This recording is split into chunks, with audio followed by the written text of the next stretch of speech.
afternoon, Scott Redler T3 Live. Welcome to today's recap. So today is Thursday, and I'm actually doing a recap from the station versus the studio. Sometimes I like to do it out here so you could actually see the trading floor. And at this point, some people have already left. You know, it's Thursday. Some people do go out and let off some steam. And from this type of day, I think people deserve it. This week's been an interesting one where Monday we started down 20 handles. Looked like the world was going to fall apart. And what happened? The market actually held higher. You know, if I just want to do the walkthrough with the chart of the S&P of what transpired, you go up here, and let's just go right to the SPX, which is for the S&P futures. You know, we've dissected this chart every single day. This is what we do. Let me remove the volume so you can see it a little clearer. And you know, here was that Monday, the crazy Monday that everyone thought the world was going to end. You know what happened? The world didn't end, right? Came in here, and what happened? We held the 21-day, reversed up, stayed above the 8-day, and then we took off. Traded above highs, and now we had an inside day yesterday, and today extended, but there is a little bit, I guess, of apprehension in front of the jobs report. So anytime you have a jobs report, it's always important to know your risk, know your time frame, and know what you can handle. And then, especially when you have a move like we've seen from Monday's low into today's close, it's never easy, and you have to think about the positions you have and your sizing. For me, which we talk about strategy-wise, I like to buy, maybe buy the dip, add as the trade confirms it's going, and then sell into strength, and then figure it out. You know, we just had a really nice move in the banks. Hopefully, you guys caught it. I think a lot of people did. You take a look here at Bank of America, which is something we focus on a lot. And there's times to buy it and times to trim it. So if you look here, this was the tight pattern that we were talking about. It was going sideways for a bunch of months. Here is your day that it woke up to buy. Maybe some people added into this beginning of the breakout, sold some, and then hopefully you sold some as you see a topping tail come in. Traded above the prior high, came in, it's extended from all the moving averages. That's how you maneuver a range. So I am the lightest that I've been, or a little, from this spot to here. And if we were to pull in close to 17-ish, I'd like to buy back, or maybe even 17.20 if it's ultra strong. You look at Goldman Sachs. Goldman Sachs also, from a buy standpoint, this was when it broke above this area. This could have been your day one. Here's your day two, topping tail into prior resistance. Time to take some profits. Maybe some people got short, but you're going into a jobs report, and now you'll see if it can come back and retest this little area here. Same thing probably goes for Morgan. Same thing. Red dog reversal, push through the prior high, closed here, and with a little bit of a pullback, we'll try and figure out how we could get back involved in the banks. I'm still in Bank of America. I sold my Morgan yesterday, and I'm very, very light there. I'd like to see a pullback and then get back into bigger size. As far as tech, it's been a little mixed, a little hard. A lot of the names that we've been looking for momentum with did not break out, and if you would have added on strength, it got a little hurt. You look at Apple, there's still no trade there yet.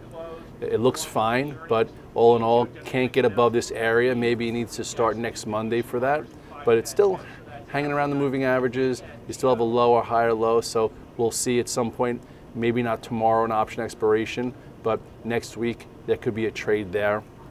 People who are trading Google, probably a little annoyed too. No breakout trade, a lower high. Netflix, no breakout trade, so if you added on strength, definitely was a little frustrating. Today, even in social media land, Facebook, I don't think you need to worry too much about what transpired there. But you had your buy the 21-day. Here was your add, nice follow through yesterday. So today, pulled in a little bit. I wouldn't be surprised if it tries to maybe close around 70. You have a big open interest there. Today, I came in, I was a little overzealous. I bought some Twitter early. I was thinking maybe it can go and break this descending channel, and I bought too much in the first 6-7 minutes, and it took away my overnight long profits. So with that being said, my bad. It'll probably happen again. Hopefully it'll happen less. Twitter did not go and did not have a successful move above this line. It tried and failed. So we'll see what happens if it could stay in this range, but ultimately serves me right because it's still locked in a downtrend. I was anticipating a move that didn't happen. We'll see what happens next. LinkedIn was fine. LinkedIn's still in this descending channel. It's really no man's land where it's above the low and it's still not ready to get up and go, so to speak, here. But maybe next week, we'll see. I was talking to some of the girls and some of the people on the desk, some of the girls. Say hello, Vanessa. I was talking to Vanessa. She's putting together off the charts tonight. She helps with a lot of the work. Anyway, we were talking about how we haven't been really active in some of the oil names, and with commodities making moves to the upside.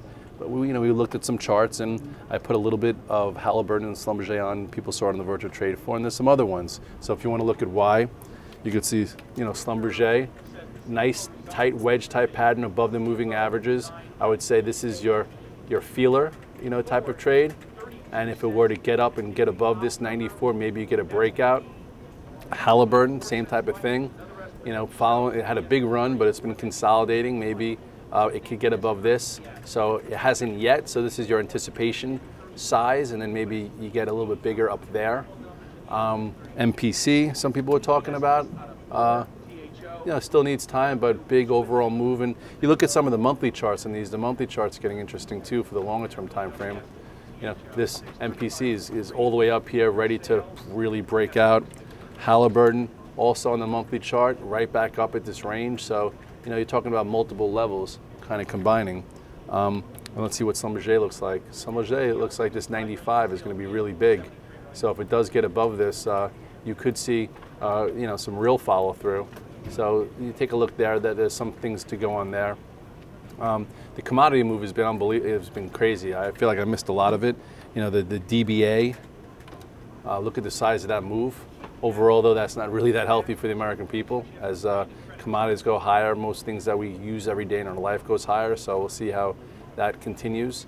If you recall, like 2 sessions ago in the morning call, I talked about everyone's like, when do we get into instruments for higher rates? And I said that the TBTs had their first gap and go, your first signal to really get back into them. So if you bought the TBTs, you pretty much got rewarded today. Look at, remember last year, right here, okay? This was the gap and go. Let me just show you. This was the gap and go that wound up igniting this huge move in rates and in the TBTs after just slowly grinding towards the low. So that was your pro gap to give you the signal. So you go to where we are now. It wasn't as extreme, but this was your first gap, held, went sideways, another gap. So if you got long in the TBTs in this area to hedge against rising rates, you're doing okay. Next big level to see if it could break above on a more intermediate level would be right around here. So this is your lower area, so see if there's a little bit more room left there. And it's Thursday. I feel like Monday, buy the dip type day. Tuesday, get positioned for a breakout into Wednesday. Today, trim and trail, and then tomorrow, jobs Friday, figure out what kind of risk you could take and what kind of action you'll have, and hopefully you have some things reduced. I know I'm not really in more than a tier 1 in anything.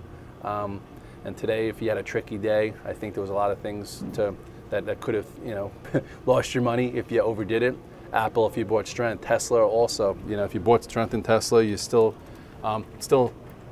look where it is. It still looks great, but it just hasn't been ready. Ever since this nice trade at the 21 day, it's been doing absolutely nothing, but in the scheme of things, it's still holding the upper end of this range. So don't take it off the radar because you tried it a few times early.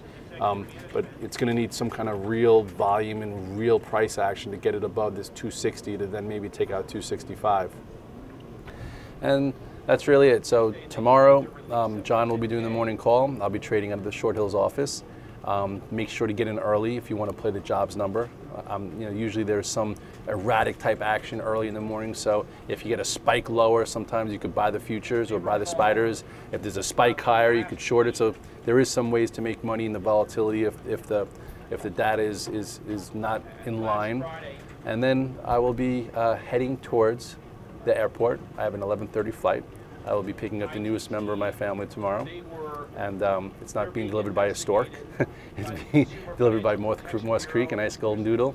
And we'll see how the flight home goes with the little dog in a case. I might need to bring some Dramamine, or is it bad to give a dog a little wine? No, I'm kidding. I was kidding. Anyway, it should be fun, and that's what it's all about. You work hard so then you can have some fun, and I'm very excited.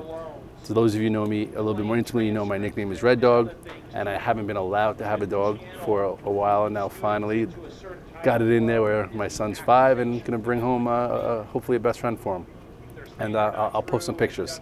So if I don't see you tomorrow, I'll be on the virtual trade floor. I'll tweet a little bit, from the road, but I'm not gonna be that involved, and I'll be back over the weekend. Have a great night. Tomorrow, take it easy, don't do too much, and then hopefully it thaws out a little bit on the northeast because we're supposed to get some 50-degree temperature.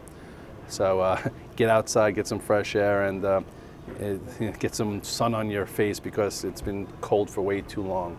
Have a great night.